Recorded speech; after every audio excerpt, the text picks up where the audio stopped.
Hello everyone, once again you all are welcome to this platform. दोस्तों, आप लोगों को पता है इस सीरीज में मैं ज्योग्राफी के और एनवायरनमेंट के उन इंपॉर्टेंट टॉपिक्स को कवर कर रहा हूं जो आपके एग्जाम के लिए बहुत इंपॉर्टेंट है।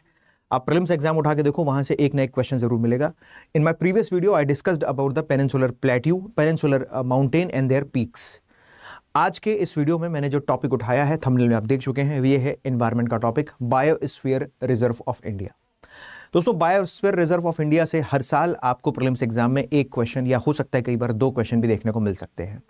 किस टाइप के क्वेश्चन का फॉर्मेशन हो सकता है बायोस्फीयर रिजर्व से, कि बायोस्फीयर रिजर्व की अगर हम बात करें तो total number of biosphere reserve कितने हैं इंडिया के अंदर, या उस बायोस्फीयर रिजर्व में आपको पता है कि man and biosphere reserve programme चलता है यूनेस्को के अंडर में, उस MAB लिस्ट में कितने बायोस्फीयर रिजर्व शामिल हैं।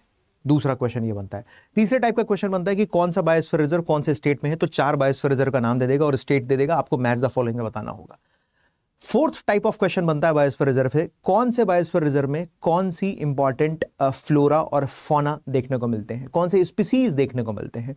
फिफ्थ टाइप का क्वेश्चन बनेगा बायोस्फीयर रिजर्व से कि किस पर्टिकुलर बायोस्फीयर रिजर्व में कौन सी रिवर फ्लो हो रही है, या फिर वहां पर पाई जाने वाली इंपॉर्टेंट ट्राइब कौन कौन सी है। तो such kind of question they will ask from this topic biosphere reserve से, ठीक है। और इस टॉपिक को बहुत अच्छे से आपको कवर करना है। ये आप मैप देख रहे हैं इंडिया का, और इस इंडिया के मैप में total number of biosphere reserve हैं हमारे भारत में 18, और उन 18 बायोस्फीयर रिजर्व में टोटल 18 बायोस्फीयर रिजर्व हैं दोस्तों। और उन 18 बायोस्फीयर रिजर्व में 13 जो बायोस्फीयर रिजर्व हैं वो यूनेस्को का जो man and biosphere reserve programme है उसमें शामिल है, ठीक। तो 13 बायोस्फीयर रिजर्व उसमें शामिल है। आप लोगों को अभी तक पता होगा कि 12 शामिल है, लेकिन नहीं, रिसेंटली 12 तो पहले थे, +1 13वां जो शामिल हुआ है वो अभी 2023-24 में उसको शामिल किया गया है, ठीक है।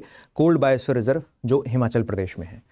दोस्तों, अब नंबर ऑफ बायोस्फीयर रिजर्व के मैप में पहले देख लेते हैं सारे बायोस्फीयर रिजर्व की इंपॉर्टेंट लोकेशन क्या क्या है, और उसके बाद फिर हर एक बायोस्फीयर रिजर्व को डिटेल में देखेंगे कहां कौन सी स्पीसीज मिल रही है, कौन सा बायोस्फीयर रिजर्व कौन से स्टेट में है, वहां पर कौन सी ट्राइब्स मिलती है, इन सब बातों पर डिस्कशन करेंगे।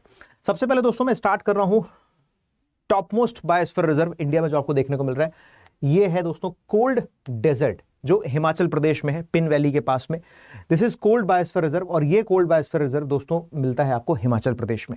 मैंने स्टार इसलिए लगाया है क्योंकि कोल्ड बायोस्फीयर रिजर्व को भी MAB प्रोग्राम में शामिल कर दिया गया है दोस्तों। उसके बाद हिमाचल प्रदेश के अलावा अगर हम आ जाएं उत्तराखंड के अंदर, तो उत्तराखंड में बड़ा ही एक फेमस बायोस्फीयर रिजर्व हमें देखने को मिलता है दोस्तों, वो है नंदा देवी बायोस्फीयर रिजर्व। दोस्तों, Nanda Devi biosphere reserve is also a part of UNESCO man and biosphere site. इसके अलावा आप आ जाएं सिक्किम में, सिक्किम की अगर हम बात करें तो सिक्किम में आपको मिलता है Kanchenjunga national park and Kanchenjunga biosphere reserve. दोस्तों, इसको भी यूनेस्को की साइट में शामिल किया। जहां जहां स्टार लगे हुए हैं आप समझ जाइए कि वो यूनेस्को के MAB प्रोग्राम का हिस्सा है। इसके बाद आता है दिहांग दिबांग बायोस्फीयर रिजर्व। दोस्तों, ये है अरुणाचल प्रदेश में। तो एक हमने देखा हिमाचल में, दूसरा उत्तराखंड में, तीसरा सिक्किम में, चौथा हमने देखा अभी अरुणाचल प्रदेश में, और इसके बाद 5वां बायोस्फीयर रिजर्व आपको असम में देखने को मिल रहा है।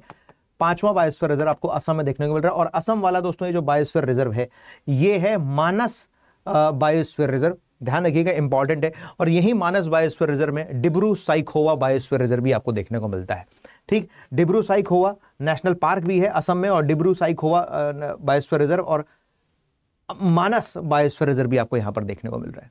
क्लियर? अपार्ट फ्रॉम दिस, इसके अलावा दोस्तों अब आप आ जाइए मेघालय में। तो मेघालय में यहां पर आपको देखने को मिल रहा है Nokrek national park. This is a Nokrek biosphere reserve, ठीक है। इसको बायोस्फीयर रिजर्व का दर्जा दिया गया। नॉकरेक आपको पता है इस रीजन की, ये गारो खासी जयंतिया शिलोंग प्लेट्यू का हिस्सा है, और इसी शिलोंग प्लेट्यू में गारो में आपको देखने को मिलता है नॉकरेक, ठीक है। इस रीजन में हैवी रेनफॉल भी होती है, इसलिए यहां पर डेंस फॉरेस्ट भी पाए जाते हैं। इसके अलावा आप आ जाओ वेस्ट बंगाल की अगर आप बात कर ले तो दोस्तों वेस्ट बंगाल मिलता है सुंदरबन बायोस्फीयर रिजर्व। इसके अलावा उड़ीसा की अगर हम बात कर लें दोस्तों, तो उड़ीसा में मिलता है आपको Simlipal national park, Simlipal biosphere reserve Orissa के अंदर। इसके अलावा आप और नीचे आइए तो ये है दोस्तों ये है राज्य आंध्र प्रदेश, और आंध्र प्रदेश में आपको मिलता है Seshachalam hills biosphere reserve.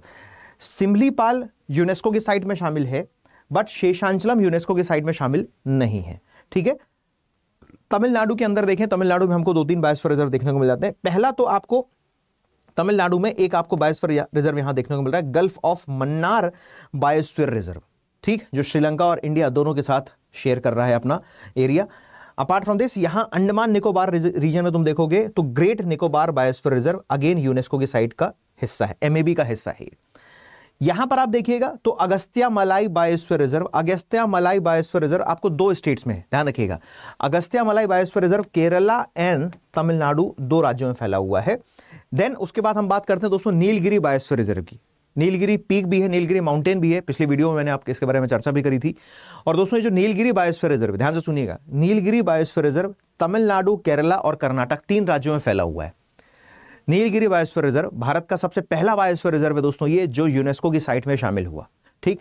Nilgiri biosphere reserve Kerala, Karnataka और तमिलनाडु तीन राज्यों में फैला हुआ है। इसके अलावा आप ऊपर आएंगे तो यहां पर पन्ना नेशनल पार्क मध्य प्रदेश में है, पन्ना बायोस्फीयर रिजर्व, ये 2011 में यूनेस्को के साइट में शामिल हुआ। इसके अलावा आपको पचमढ़ी बायोस्फीयर रिजर्व देखने को मिल रहा है, अगेन मध्य प्रदेश में ही है पचमढ़ी। वो आप देखेंगे तो सतपुड़ा जो रेंज है, सतपुड़ा रेंज में जो महादेव हिल्स हैं, सतपुड़ा में आप देखते हो राजपीपला, महादेव मैकाल, उसी महादेव रेंज में धूपगढ़ वाला जो इलाका है वहीं पर आपको फैला हुआ है पचमढ़ी बायोस्फीयर रिजर्व। तो एमपी में हमें दो बायोस्फीयर रिजर्व देखने को मिल गए। इसके अलावा एक और बायोस्फीयर रिजर्व है जो एमपी और छत्तीसगढ़ दोनों के साथ बाउंड्री शेयर करता है, वो है अचनार अमरकंटक, ध्यान रखिएगा, वो है अचनकमार अमरकंटक बायोस्फीयर रिजर्व, ठीक है, मध्य प्रदेश और छत्तीसगढ़ दोनों के साथ बाउंड्री शेयर कर रहा है, वो भी यूनेस्को वर्ल्ड हेरिटेज साइट में शामिल है। एक बायोस्फीयर रिजर्व जो दोस्तों गुजरात में है, that is run of Kutch biosphere reserve Gujarat का, लेकिन ये यूनेस्को की साइट में शामिल नहीं है। सो टोटल 18 बायोस्फीयर रिजर्व हैं और इन 18 बायोस्फीयर रिजर्व में अभी तक 13 बायोस्फीयर रिजर्व को यूनेस्को के एमएबी प्रोग्राम में शामिल किया गया है। क्लियर बात? एग्जाम में डायरेक्ट क्वेश्चन यहां से भी पूछा जा सकता है आपसे। आप लोग कमेंट बॉक्स में बताइएगा कि ये जितने भी बायोस्फीयर रिजर्व हैं ये किस लिस्ट का हिस्सा है, केंद्र सूची का हिस्सा है, राज्य सूची का हिस्सा है, या समवर्ती या कॉन्करेंट लिस्ट का हिस्सा है। इसका जवाब आप कमेंट बॉक्स में दीजिएगा, ठीक है। चलो अब आगे बढ़ते हैं, अब एक एक बायोस्फीयर रिजर्व को यहां पर डिस्कस करते हैं। सबसे पहले biosphere reserve are the site established by the countries recognised under the UNESCO man in biosphere reserve programme to promote the sustainable development based on the local community efforts and sound science, ठीक है। Presently 18 है, 13 recognised bye MAB है। अच्छा, ये आप diagram देख पा रहे हैं, क्या सिग्निफिकेंस है इस डायग्राम का? देखो, जोन ऑफ बायोस्फीयर रिजर्व, दोस्तों ये जो जोन ऑफ बायोस्फीयर रिजर्व देख रहे हो आप, ये सबसे बाहर वाला जो जोन है दोस्तों, ये ट्रांजिशन जोन है। और इस ट्रांजिशन जोन में तुम देख रहे हो यहाँ पर घर भी बने हुए हैं, टूरिस्ट आते हैं, फोटोग्राफी भी अलाउ है, यहाँ पर रिसर्च वर्क भी अलाउ है, लोग रिसर्च करते हैं, ठीक है। उसके बाद ट्रांजिशन जोन के बाद दोस्तों अगला जोन आता है बफर जोन। ये देख रहे हो आप, ट्रांजिशन जोन के बाद अगला जोन आता है बफर जोन। बफर जोन में भी लिमिटेड एक्टिविटीज अलाउ होती हैं, फोटोग्राफी वगैरह अलाउ होती है ना। यहाँ पर आप रिसर्च का काम भी कर सकते हो, कुछ कुछ हैबिटाट्स भी देखने को मिलते हैं। लेकिन जो कोर जोन है, सबसे अंदर वाला जोन, कोर जोन, ये स्ट्रिक्टली प्रोहिबिटेड जोन होता है। जो कोर जोन है बहुत स्ट्रिक्टली प्रोहिबिटेड जोन होता है। तुम देखो कोर जोन में तुमको कोई एक्टिविटी यहां देखने को नहीं मिलेगी। ये अलग अलग सिंबल बने हुए हैं, कैमरा, टूरिज्म है, ह्यूमन सेटलमेंट है, रिसर्च है, एजुकेशन है, मॉनिटरिंग है, ठीक है। तो एजुकेशनल पर्पज से आप यहां पर थोड़ा बहुत काम कर सकते हो, अदरवाइज स्ट्रिक्ट बैन है, किसी प्रकार का सेटलमेंट नहीं होगा, कोई टूरिज्म नहीं होगा, सब कुछ बैन कर रखा है। क्योंकि ये कोर जोन जो होता है कि किसी भी बायोस्फीयर रिजर्व का बहुत ही सेंसिटिव जोन होता है, ठीक। और यहाँ पर बहुत सारी ऐसी स्पीसीज मिलती हैं जो कुछ इंडेंजर्ड होती हैं, क्रिटिकली इंडेंजर्ड होती हैं, वल्नरेबल होती है। तो अगर यहाँ पर हमने मानवीय गतिविधियों को अलाउ कर दिया, ह्यूमन एक्टिविटीज को अलाउ कर दिया, तो जो स्पीसीज यहाँ रह रही हैं, फ्लोरा फौना जो यहाँ पर हैं, वो खतरे में आने की संभावना बढ़ जाएगी, ठीक। इसीलिए प्रोहिबिटेड जोन होता है ये कोर जोन, ठीक है ना। अब एक एक बायोस्फीयर रिजर्व को देख लेते हैं। सबसे पहले हम बात करते हैं नीलगिरी बायोस्फीयर रिजर्व की। दोस्तों Nilgiri biosphere reserve, it is located in the Nilgiri mountains of western घाट, ठीक। इट इनकम्पासेस, तमिलनाडु आता है इसमें, केरला आता है और कर्नाटक आता है। कुछ लोग सोच रहे होंगे सर केवल इंग्लिश में, हिंदी में नहीं है क्या? मैं आपको बताता भी चल रहा हूं, सुनते जाइएगा मेरी बात को ध्यान से। नीलगिरी बायोस्फीयर रिजर्व पश्चिमी घाट पर्वत का हिस्सा है और नीलगिरी बायोस्फीयर रिजर्व में तमिलनाडु, केरल और कर्नाटक राज्य शामिल हैं। 1986 में इसको बायोस्फीयर रिजर्व के रूप में establish, it was the first biosphere reserve in India, established in 1986, included in UNESCO world network of the biosphere reserve in year 2000, ठीक है। यूनेस्को का जो बायोस्फीयर नेटवर्क है उसमें सन 2000 में इसको शामिल किया गया था। वैसे कोई तुमसे पूछे कि भारत का सबसे पुराना बायोस्फीयर रिजर्व कौन सा है, तो तुम बोलोगे sir Nilgiri biosphere reserve. Nilgiri biosphere reserve western घाट में ही है। इस मैप को आप देखो, यूनेस्को की साइड में शामिल है, इसलिए यूनेस्को का मैप यहाँ पर लगा हुआ है, या यूनेस्को का यहाँ पर लोगो भी लगा हुआ है, आप ये ऐसा मान सकते हैं। तो केरला, यहां पर है कर्नाटका और तीसरा यहां तुम देख रहे हो तमिलनाडु। तो केरल, कर्नाटक और तमिलनाडु, इन 3 राज्यों में इस बायोस्फीयर रिजर्व का विस्तार है। नीलगिरी ब्लू माउंटेन्स, ठीक है, ब्लू माउंटेन्स, नील कुरुंजी नाम का यहां पर एक पुष्प भी मिलता है। नीलगिरी पर्वत है यहां पर, ब्लू माउंटेन्स इनको कहा जाता है। और नीलगिरी पर्वत की जो सबसे ऊंची चोटी है वो है दोदा बेटा, जो पेनिनसुलर इंडिया की 2nd हाईएस्ट है, क्योंकि अनाईमुडी हाईएस्ट है, 2nd हाईएस्ट है दोदा बेटा जो यहां पर सिचुएटेड है। ठीक है, अब कौन कौन से फौना मिलते हैं तो आप देखोगे lion tailed macaque, Nilgiri tahr जो तमिलनाडु का स्टेट एनिमल भी है, Nilgiri tahr, Malabar giant squirrel मिलती है, नीलगिरी लंगूर मिलते हैं, ये सब यहां पर देखने को मिलते हैं। ट्राइब्स की अगर हम बात करें तो बदगास ट्राइब, टोडा बड़ी फेमस है, ध्यान रखिएगा, स्टार लगा लीजिए, टोडा ट्राइब से क्वेश्चन पूछा जाता है। ठीक, कोटाज है, इरुल्ला है, कुरुम्बा है, पनिया है, आदियान है, ये सब चेट्टीज है, अल्लार है, ये सारी ट्राइब्स यहां पर मिलती हैं नीलगिरी बायोस्फीयर रिजर्व में। इसके अलावा आपका जो अगला बायोस्फीयर रिजर्व है दोस्तों वो है Nanda Devi biosphere reserve. Nanda Devi biosphere reserve आपको पता है कि ये है सर उत्तराखंड में, ये भी यूनेस्को के एमएबी प्रोग्राम का हिस्सा है। नंदा देवी बायोस्फीयर रिजर्व में ध्यान से सुनना है, उत्तराखंड का ये जो तुमको हिस्सा दिख रहा है ये है नंदा देवी बायोस्फीयर रिजर्व। ठीक है, यहीं पर वैली ऑफ फ्लावर है, फूलों की घाटी उत्तराखंड में, यहीं पर नंदा देवी नेशनल पार्क है। ठीक है, valley of flower national park भी है। ठीक है ना, क्योंकि एक बायोस्फीयर रिजर्व में एक से अधिक नेशनल पार्क हो सकते हैं, ध्यान रखिएगा। ठीक है ना, तो नंदा देवी नेशनल पार्क हो गया, यहां पर valley of flower national park हो गया, केदारनाथ सेंचुरी हो गई, यहां पर केदारनाथ सेंचुरी हो गई। ठीक है, राजाजी नेशनल पार्क भी है यहां पर। ठीक है, जिम कॉर्बेट नेशनल पार्क भी तुम देख रहे हो। लेकिन ये जो ऑरेंज कलर का जो हिस्सा है मैं बता रहा हूं इसके आसपास और क्या है, इस पूरे उत्तराखंड के जो मैप में आपको दिखाई दे रहा है, गंगोत्री नेशनल पार्क है, उधर गोविंद नेशनल पार्क है, बहुत सारे नेशनल पार्क हैं। लेकिन ये जो ऑरेंज कवरिंग है, ऑरेंज कलर से जो कवर कर रखा है डॉटेड लाइन से, ये है बेसिकली तुम्हारा नंदा देवी बायोस्फीयर रिजर्व, इसमें valley of flower national park और नंदा देवी नेशनल पार्क इसमें शामिल है। अब इसके अंदर this biosphere reserve cover the Nanda Devi national park and valley of flower national park, 2 national park को यह बायोस्फीयर रिजर्व कवर करता है। यहां से भी क्वेश्चन एग्जाम में बन सकता है। स्नो लेपर्ड मिलता है यहां पर, मस्क डियर मिलता है, ठीक है, भारल मिलता है, ब्लू शीप मिलती है। इंग्लिश में ही नाम याद रखिए, आसानी से याद हो जाएंगे। नाम है वो हिंदी में रखो याद या इंग्लिश में रखो, कोई उससे फर्क नहीं पड़ता, ये जीवों के नाम है। जनजातियों की बात करें तो इंडो मंगोलाइड ग्रुप की जो प्रजाति है, जो जनजाति है, इसको हम कहते हैं भोटिया, और उसके अलावा इंडो आर्यन ट्राइब। तो इंडो आर्यन ट्राइब और इंडो आर्यन ट्राइब के साथ इंडो मंगोलाइड ट्राइब, 2 ट्राइब्स यहां पर मेजरली यहां पर पाई जाती हैं। लेकिन इतना ही नहीं है, इस बायोस्फीयर रिजर्व में आपको पता है कि नंदा देवी बायोस्फीयर रिजर्व में हिमालयन माउंटेन्स का अपर पार्ट है ये। ठीक है, यूनेस्को वर्ल्ड हेरिटेज साइट में शामिल है। 1988 it expanded and renamed in 2005। Peaks की अगर बात करें तो Nanda Devi 3rd highest peak मानी जाती है इंडिया की। ठीक है, नंदा देवी पीक है 7816 मीटर। त्रिशूल यहीं पर है, और त्रिशूल के साथ साथ ध्यान रखिएगा ये धौलागिरी नहीं है, कंफ्यूज मत होइएगा। नंदा देवी है, त्रिशूल है, और ये है दोस्तों दूनागिरी। दूनागिरी 7066 मीटर्स की हाइट है। तो ये 3 इंपॉर्टेंट पीक्स भी आपको इसी बायोस्फीयर रिजर्व में देखने को मिल रही है। बायोस्फीयर रिजर्व कब आया, ये कब इनलिस्टेड हुआ, तो सर इनलिस्टेड हुआ 1988 में, रीनेम्ड किया गया उसको सन 2005 में।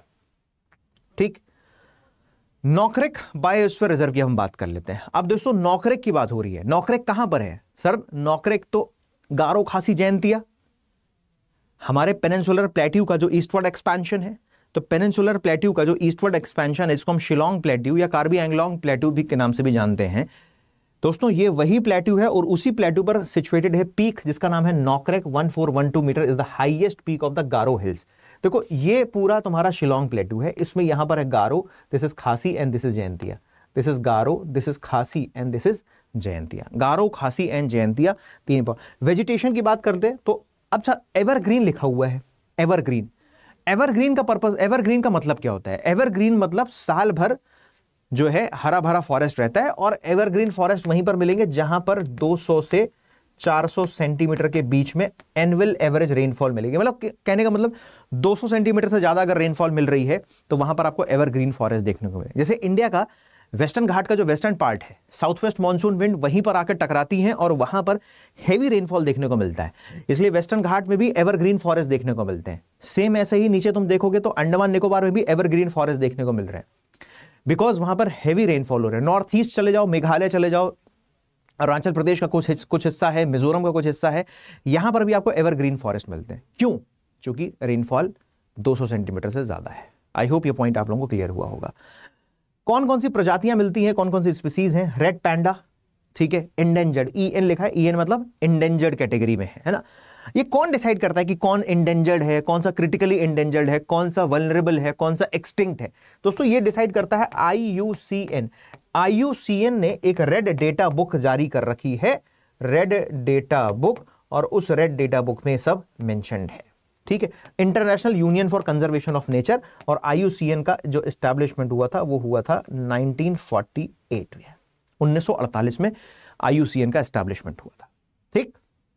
रेड पैंडा, हॉलॉक गिबॉन्स, वो भी इंडेंजर्ड है। रेड जाइंट फ्लाइंग स्क्वायरल, ये लीस्ट कंसर्न्ड है, लीस्ट कंसर्न्ड है, यानी अभी बहुत ज्यादा चिंता की बात नहीं है, लेकिन बाकी सब रेड पैंडा इंडेंजर्ड कैटेगरी में। तो नॉकरेक क्लियर होना चाहिए आपको। ये यहां पर दोस्तों लोकेशन आपको दिख रही है नॉकरेक की,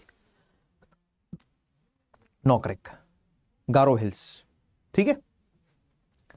नॉकरेक के बाद अगला है sir gulf of Mannar biosphere reserve 1989।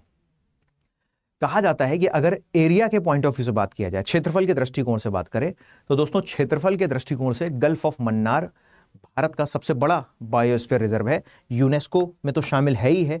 It lies between the west coast of Sri Lanka and the south eastern tip of India. Because ये जो गल्फ ऑफ मन्नार यहां पर तुमको दिख रही है, और इसी गल्फ ऑफ मन्नार वाले रीजन में यहां पर तुमको ये वाले रीजन में तुमको मिलता है, तमिलनाडु में आता है, यहीं पर है gulf of Mannar biosphere reserve.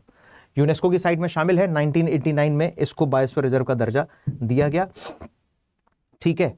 अब biosphere reserve comprise island, estuaries, sea grass, coral reef, salt marches and mangrove यहां पर मिलते हैं। डुगोंग फिश, VU, अब VU क्या मतलब क्या है सर? अब तुमको डुगोंग फिश का कैटेगरी पता चल गया कि जो डुगोंग फिश है, ध्यान रखिएगा, जो डुगोंग फिश है वो कौन सी कैटेगरी की फिश है? तो डुगोंग वल्नरेबल कैटेगरी में शामिल है। ऑलिव रिडले टर्टल का नाम भी सुना है आपने। सर ऑलिव रिडले टर्टल का प्रजनन केंद्र कहां पर है? तो ऑलिव रिडले टर्टल का प्रजनन केंद्र तुमको मिलता है उड़ीसा में, जो पारादीप है, पारादीप बंदरगाह के पास में, जहां पर जो महानदी है, महानदी जहां पर अपना डेल्टा बना रही है, ठीक है, कटक के पास में पारादीप बंदरगाह, वहीं पर ऑलिव रिडले टर्टल प्रजनन केंद्र भी है। महानदी क्लियर है ना? महानदी छत्तीसगढ़ से निकलती है, सिवा की पहाड़ियों से, कटक के पास में अपना डेल्टा बना रही है, ठीक, और वहीं पर ऑलिव रिडले टर्टल प्रजनन केंद्र भी है। तो ऑलिव रिडले जो टर्टल हैं वो वल्नरेबल कैटेगरी में है। डुगोंग फिश होती है, ये भी वल्नरेबल कैटेगरी में है, जो इस बायोस्फीयर रिजर्व में देखने को मिलती है, ठीक। यूनेस्को की वर्ल्ड हेरिटेज साइट में शामिल है।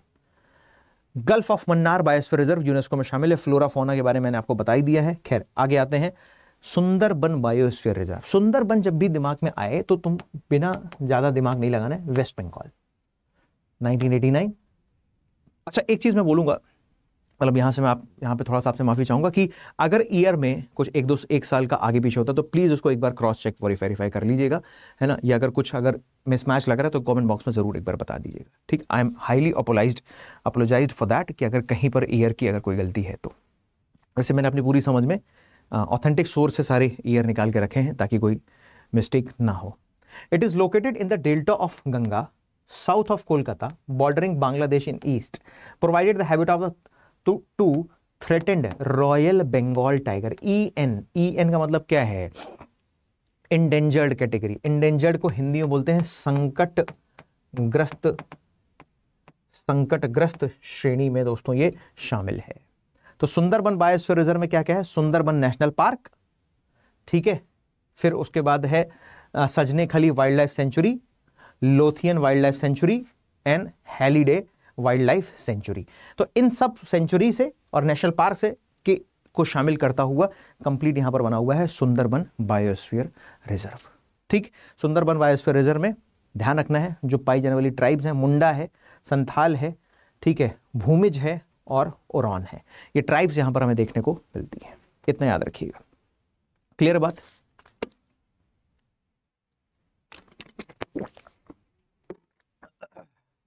चलो नेक्स्ट आता है सर मानस बायोस्फीयर रिजर्व 1989। अब ये भी कहां पर है? असम में, ठीक है। ये मानस नेशनल पार्क, मानस आपने एक नदी का नाम भी सुना है ना दोस्तों। ये जो मानस रिवर है, मानस रिवर बेसिकली ये ट्रांस बाउंड्री रिवर है।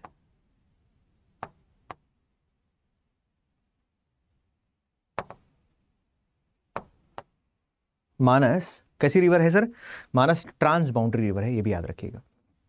ट्रांस बाउंड्री रिवर का मतलब होता है कि जो दो देशों में वो नदी प्रवाहित हो रही है, तो मानस दो देशों में प्रवाहित हो रही है, ठीक है। मानस नेशनल पार्क यहीं पर तुमको मिल रहा है दोस्तों, ये है काजीरंगा नेशनल पार्क, ठीक है।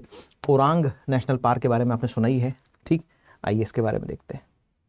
सो मानस बायोस्फीयर रिजर्व में मानस नेशनल पार्क शामिल है।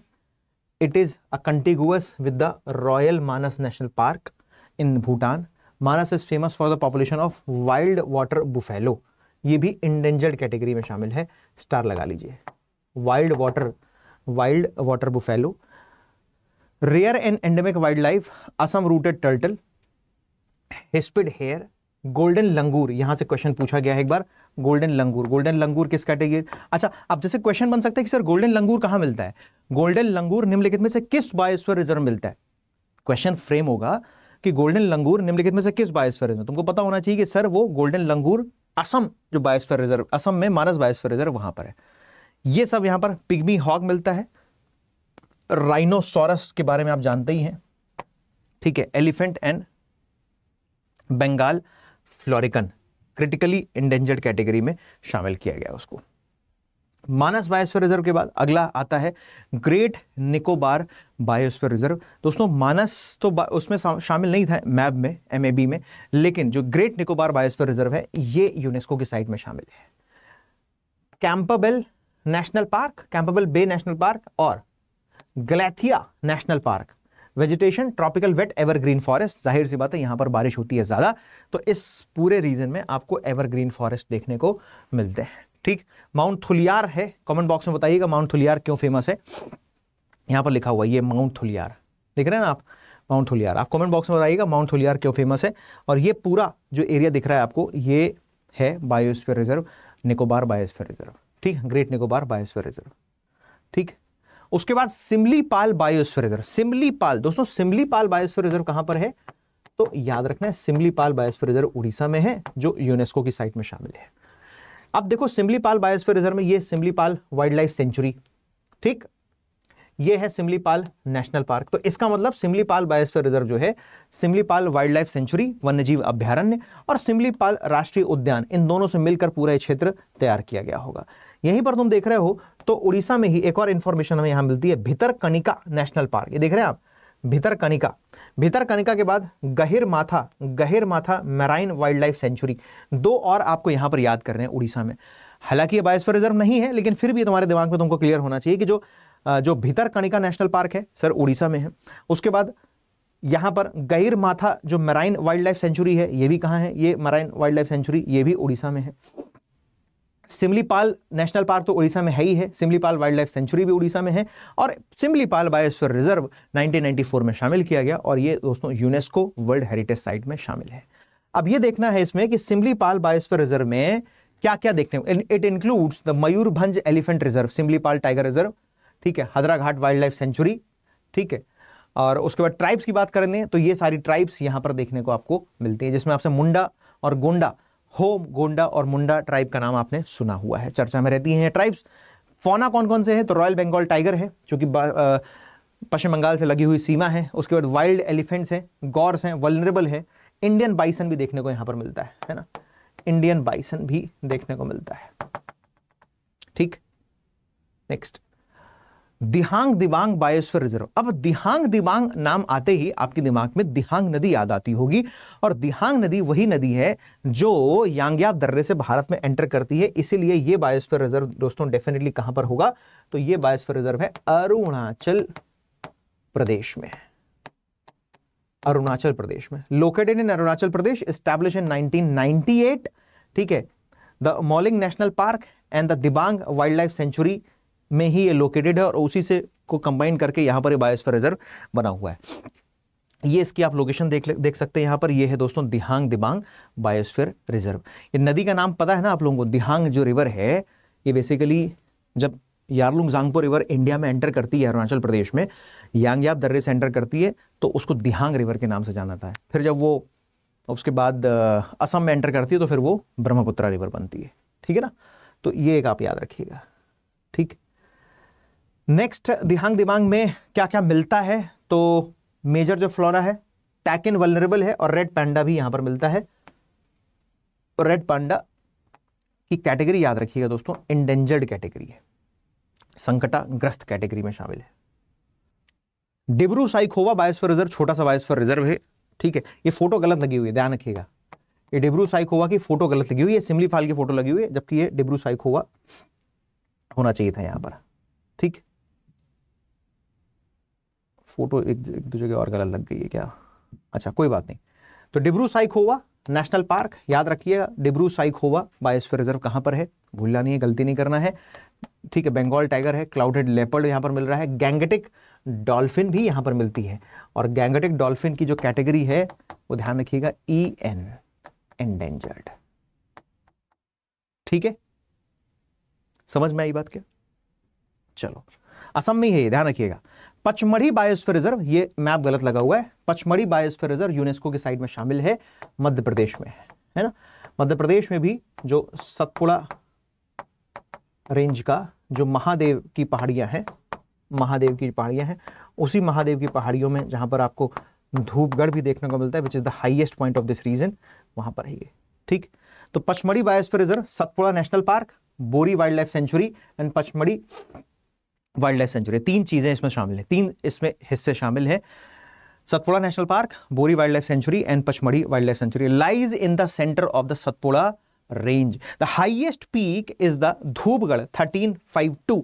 Gonds are the major tribe. तो पचमढ़ी बायोस्फीयर रिजर्व में कौन सी ट्राइब मिल रही है भाई? पचमढ़ी बायोस्फीयर रिजर्व में गॉन्ड ट्राइब, और वैसे भी एमपी में गॉन्ड ट्राइब देखने को मिलती है आपको। अच्छा, इसके बाद टाइगर है, यहां पर गौर है, इंडियन जाइंट फ्लाइंग स्क्वायरल, और एलसी मतलब लीस्ट कंसर्न कैटेगरी में उसको शामिल किया गया है।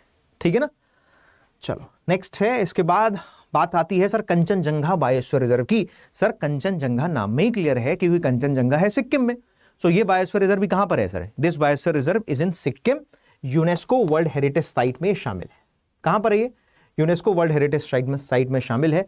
कंचनजंगा एग्जैक्टली सिक्किम और नेपाल के बॉर्डर पर सिचुएटेड है। ठीक है ना, भारत की जो है दूसरी सबसे ऊंची चोटी मानी जाती है K2 गार्डविन आस्टेन के बाद कंचनजंगा को। तो यहां पर क्या क्या शामिल है इसमें? This biosphere reserve is a transboundary biodiversity hotspot. Biodiversity hotspot है ये एरिया पूरा। It includes the highest mountain peak of the world, Kanchenjunga, और not of the world obviously, third highest peak बोला जा रहा है, थर्ड हाईएस्ट पीक। ठीक है ना, तो कंचनजंगा क्योंकि थर्ड हाईएस्ट पीक इसलिए बोल रहे हैं क्योंकि K2 भी है, माउंट एवरेस्ट भी है, फिर K2 भी है, और उसके बाद फिर कंचनजंगा का नाम आता है 8586, क्योंकि K2 की हाइट है 8611 और एवरेस्ट की जो हाइट है वो आप सब जानते हैं 8850। ठीक है, चलो, तो highest ecosystem world reaching the elevation of 1220 metre, इतनी ऊंचाई पर स्थित Kanchenjunga national park which has the area of India's first mixed world heritage site है। रेड पांडा यहां पर भी है, स्नो लेपर्ड में इतनी ऊंचाई पर तो स्नो लेपर्ड मिलेगा ही मिलेगा। फिर यहां पर ये मस्क डियर, ये भी इंडेंजर्ड है। स्नो लेपर्ड पहले ही आपको इंडेंजर्ड बता चुका हूं मैं। स्नो लेपर्ड वल्नरेबल कैटेगरी में शामिल है। ग्रेट तिब्बतन शीप भी शामिल है जिसको हम अर्गाली बोलते हैं।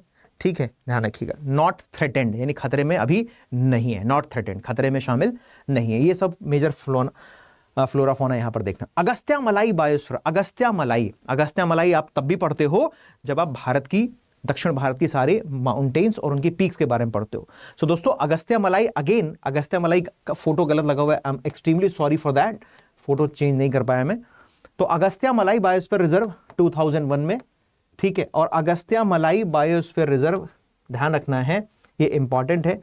नीलगिरी ताहर यहां पर एक इंपॉर्टेंट, ध्यान रखिएगा, अगस्त्या मलाई बायोस्फीयर रिजर्व, गलती मत कर दीजिएगा, तमिलनाडु पर ही टिक लगाइएगा, तमिलनाडु पर, ठीक, गलती नहीं मत कीजिएगा, तमिलनाडु है ना। सो नीलगिरी ताहर देखने को मिलता है, और नीलगिरी ताहर आपको पता है कि तमिलनाडु का स्टेट एनिमल भी है। ट्राइब कौन कौन सी मिलती है सर? तो एक तो कनी ट्राइब यहां पर मिलती है, ध्यान रखिएगा। This reserve is home to Kani tribes from both Tamil Nadu and Kerala. So this is not only in Tamil Nadu, this is in Tamil Nadu and Kerala. दो राज्यों में ये फैला हुआ है. फोटो गलत लगा हुआ है, उसके लिए मैं माफी चाहूंगा, लेकिन ध्यान रखिएगा अगस्त्यामलाई बायोस्फीयर रिजर्व कहां पर है, तो तमिलनाडु और केरला में अगस्त्यामलाई बायोस्फीयर रिजर्व है. ठीक है, कनी ट्राइब्स का होम है ये, कनी ट्राइब्स का होम है. और सबसे बड़ी बात, नीलगिरी ताहर ध्यान रखना है, स्टेट एनिमल जो यहां पर मेनली जो मिलता है, ठीक है, इंडेंजर्ड कैटेगरी में. चलो नेक्स्ट, अचनकमार अमरकंटक. दोस्तों मध्य प्रदेश और छत्तीसगढ़ दोनों राज्यों में फैला हुआ है. मध्य प्रदेश और छत्तीसगढ़ दोनों राज्यों में फैला हुआ है, यूनेस्को की साइट में शामिल है. ठीक है, तो it extend across the Madhya Pradesh Chhattisgarh Maikal hills वाले रीजन में, together with the eastern Vindhyan and Satpura lies in this reserve. 4 horned antelope मिलता है यहां पर. ठीक है, जिसको हम चौसिंघा के नाम से जानते हैं. एक तो 12 सिंघा होता है एक ये, लेकिन ये जो एंटीलोप है इसको चौसिंघा. ठीक है, 4 हॉर्न एंटीलोप कहते हैं. इंडियन वाइल्ड डॉग भी मिलता है जो वल्नरेबल कैटेगरी में शामिल है. बात किसकी हो रही है, मध्य प्रदेश और छत्तीसगढ़ में सिचुएटेड, ध्यान रखिएगा, मध्य प्रदेश और छत्तीसगढ़ में situated Achanakmar Amarkantak biosphere reserve की. Next, great run of Kutch biosphere reserve Gujarat में है. 2005 में उसको शामिल किया गया, वर्ल्ड हेरिटेज साइट में शामिल नहीं है. Great Indian bustard CR critically endangered category में शामिल है. CR मतलब क्रिटिकली इंडेंजर्ड. और ग्रेट इंडियन बस्टर्ड से ना एग्जाम में क्वेश्चन पूछा गया. इंडियन वाइल्ड एस, भारतीय जंगली गधा, Indian wild ass not threatened category में, यानी किसी खतरे में नहीं है. लेकिन ये याद रखिएगा, ग्रेट इंडियन बस्टर्ड, ठीक है, great Indian bustard run of Kutch biosphere reserve में मिलती है, जो CR क्रिटिकली इंडेंजर्ड कैटेगरी में शामिल है. ठीक है ना. Apart from that, Seshachalam biosphere, Seshachalam hills biosphere reserve basically ये, again Seshachalam hills biosphere reserve आपको आंध्र प्रदेश में मिलता है. ठीक है, यूनेस्को की साइट में शामिल नहीं है.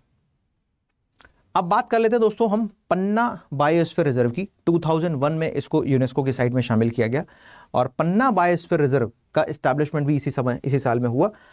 अब पन्ना बायोस्फीयर रिजर्व अगेन है कहां पर, मध्य प्रदेश में, आप सब जानते हैं. टाइगर, चीतल, चिंकारा और सांभर. सांभर, चिंकारा, चीतल और टाइगर, ये फौना यहां पर मिलते हैं. इसको याद कर लीजिए, क्योंकि पूछा जाएगा निम्नलिखित में से कौन सा एक पन्ना बायोस्फीयर रिजर्व में मिलता है, तो चीतल, चिंकारा, टाइगर और सांभर मिलते हैं. इसी तरीके से दोस्तों कोल्ड डेजर्ट बायोस्फीयर रिजर्व, और ये बेसिकली है हिमाचल प्रदेश में. हिमाचल प्रदेश में इस जो स्पीति वैली वाला जो इलाका है हिमाचल प्रदेश में, स्पीति वैली वाला जो इलाका है वहां पर मिलते हैं. ठीक है, पिन वैली नेशनल पार्क, चंद्राताल, ठीक है, Kibber wild life century, snow leopard यहां पर मिलती है, और साथ ही साथ हिमालयन आइबेक्स भी यहां पर मिलती है. ठीक है ना, साइबेरियन आइबेक्स की कैटेगरी में उसको साइबेरियन आइबेक्स भी उसको कहा जाता है. तो ये तो हो गए हमारे पूरे 18 के 18 बायोस्फीयर रिजर्व. कौन सा बायोस्फीयर रिजर्व यूनेस्को के MAB का हिस्सा है वो भी मैंने आपको बता दिया.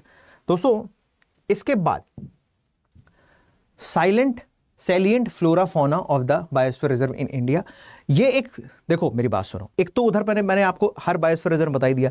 अब ये PDF, कंप्लीट PDF आपको मेरे टेलीग्राम चैनल पर मिल जाएगी. हर पेज पे टेलीग्राम चैनल का लिंक लिखा हुआ, आप देखिए रहे ऊपर, वैभव शिवहरे ऑफिशियल, वैभव शिवहरे ऑफिशियल. यहीं पर आपको टेलीग्राम, इसी टेलीग्राम चैनल पर आपको मेरे क्लास की PDF मिलेगी.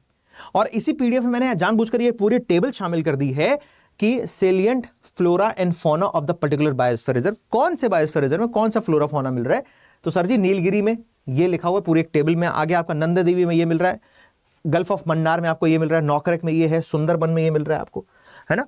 मानस में क्या मिल रहा है, मानस के साथ सिमलीपाल है, दिहांग दिबांग है, पचमढ़ी है ना.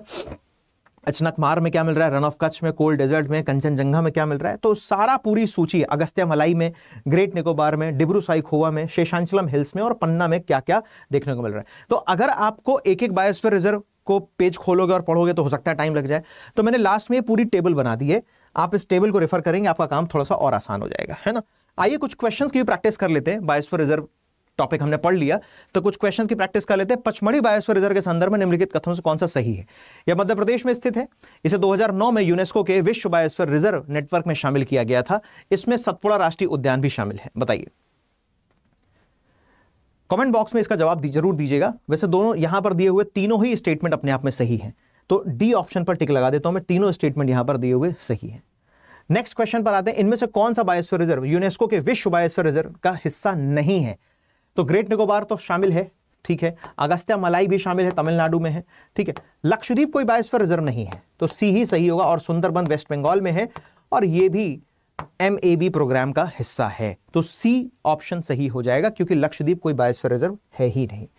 निम्नलिखित में से क्षेत्रफल की दृष्टि से सबसे बड़ा जैवमंडल आरक्षित क्षेत्र कौन सा है? गल्फ ऑफ मन्नार, नीलगिरी, सुंदरबन या दिहांग दिबांग? तो दोस्तों गल्फ ऑफ मन्नार, यदि एरिया के हिसाब से बात करोगे तो गल्फ ऑफ मन्नार सबसे बड़ा है। सबसे छोटा कौन सा है? तो डिब्रू साइखोवा। तुमसे पूछे कोई सबसे बड़ा बायोस्फीयर रिजर्व कौन सा है, तो बोलोगे सर गल्फ ऑफ मन्नार, ठीक। सबसे छोटा कौन सा बायोस्फीयर रिजर्व है? डिब्रू साइखोवा। सबसे पुराना कौन सा है?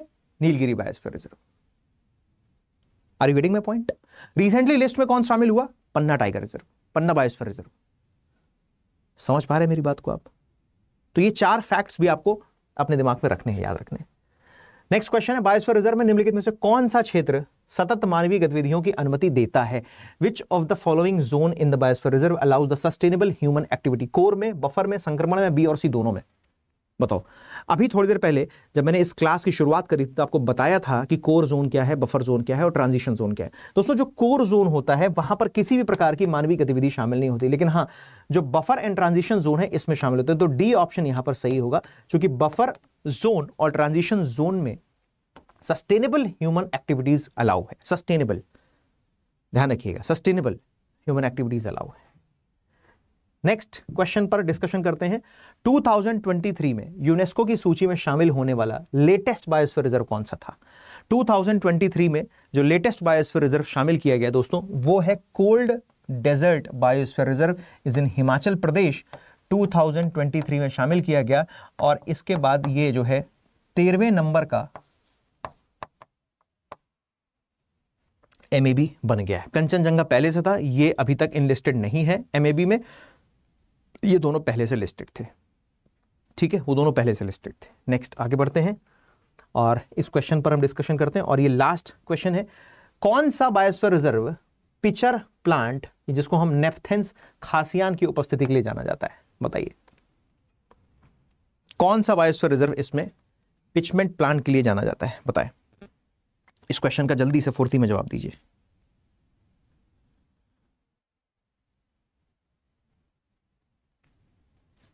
बोलो।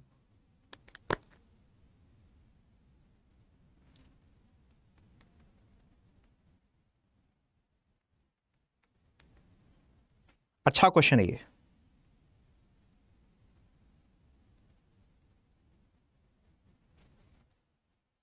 बताओ।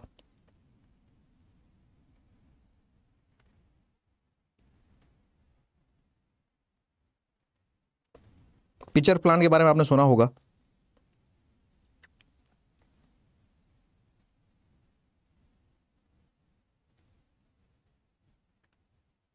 ठीक है। ध्यान रखना है जब भी एक क्वेश्चन आए तो आप हमेशा टिक लगाइएगा कि मेघालय वाले रीजन में, और मेघालय वाले रीजन में पाया जाने वाला बायोस्फीयर रिजर्व कौन सा है?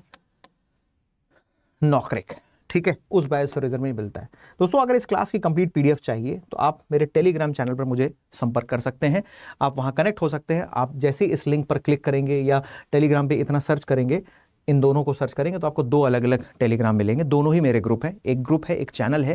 ग्रुप में आप मुझसे बातचीत कर सकते हैं, चैट कर सकते हैं, एग्जाम रिलेटेड कुछ डाउट हो तो पूछ सकते हैं, और ये यहाँ पर एक ये पर्सनलाइज्ड चैनल है जहाँ पर आपको मेरी क्लास की सारी डिटेल और PDF में प्रोवाइड कराता हूँ। सो इन दोनों चैनल्स के साथ आप कनेक्टेड रहिए। कमेंट बॉक्स में बताइए दोस्तों एक क्लास आपको कैसी लगी, और इसके अलावा यदि और कुछ भी आप मुझसे पढ़ना चाहते हैं तो कमेंट बॉक्स में ज़रूर बताइए।